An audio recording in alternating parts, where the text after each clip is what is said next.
You know, absolutely, this is the biggest fight of my life, you know, because it is my next fight. It doesn't matter who you're fighting, when you're fighting, where you're fighting. It's another opportunity to go out and do exactly what you train for, what you sacrifice for, what you diet for. Every single time I get that opportunity, it's the biggest fight of my life. And this fight with Eddie, it obviously there's a little bit more at stake. We're getting close to wrapping up his camp for this fight. It's been a great camp. He's been injury-free, training strong, staying consistent, real motivated. So, I mean, it's been awesome. It's been awesome. We're basically running back-to-back camps. We came out of the last fight pretty quickly, no injuries, and just got right back into it. Maybe took 2 weeks off and then got back into it. So he's looking sharp and he's ready.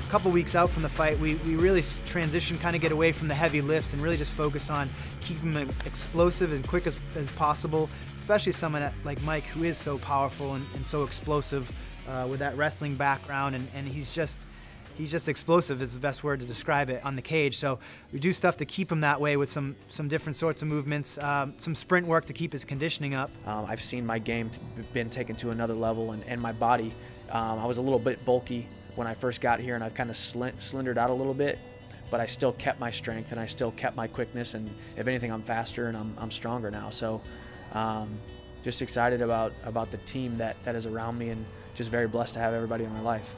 And when people say the term like warriors, these guys are truly warriors, because that term gets thrown around and gets watered down. Just because you fight in a cage doesn't make you a warrior, it makes you a volunteer. You know, just because you put on a Navy uniform doesn't make you a Navy SEAL. These two guys are warriors, and they deserve that name, and it should be taken as seriously as it can be taken. And that's why you get these kind of athletes doing amazing things. That's why this is a fight to be excited about, both with something to prove. This is not gonna be a snooze fest. This is a fight for the fans.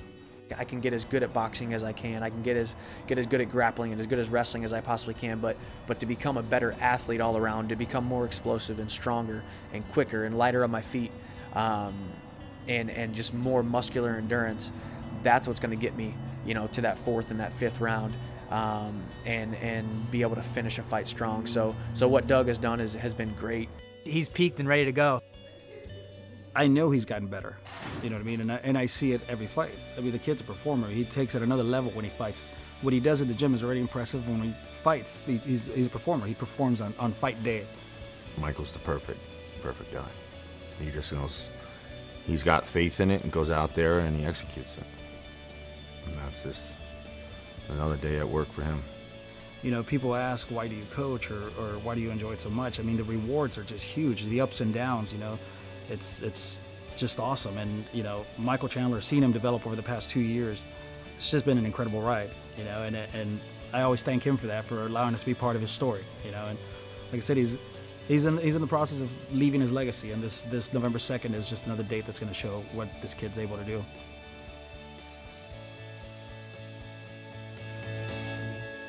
When I'm looking across the cage, I'm not looking at Eddie Alvarez or a certain person. I'm looking at just the competitor in front of me, who I have a job in front of me, and that's to go out and beat him. The one thing about Michael Chandler you'll always hear about right away is that he talks about himself, and he says that he's blessed. It's even on the shirt I'm wearing. It's tattooed on his skin. And I've met athletes and people in general that have used that same term. And I never understood what it meant. I've heard people mention it. I guess for me, I just thought it meant you're lucky. Now, after knowing Michael and seeing what he can do and training with him for all these years, I get to say at the end of my career, I trained Randy Couture and Michael Chandler. And I think for me, I couldn't top off a career better than that. This fight's no different. It's going to be me, another man locked into a cage, and if it could last 1 minute, it could last 25, and I could win or I could lose, but at the end of the day, nothing changes the fact that I've put myself in the best situation possible to come out the victor that night, and I have no regrets. I have no hesitations, and I am full of confidence and just excited to do it.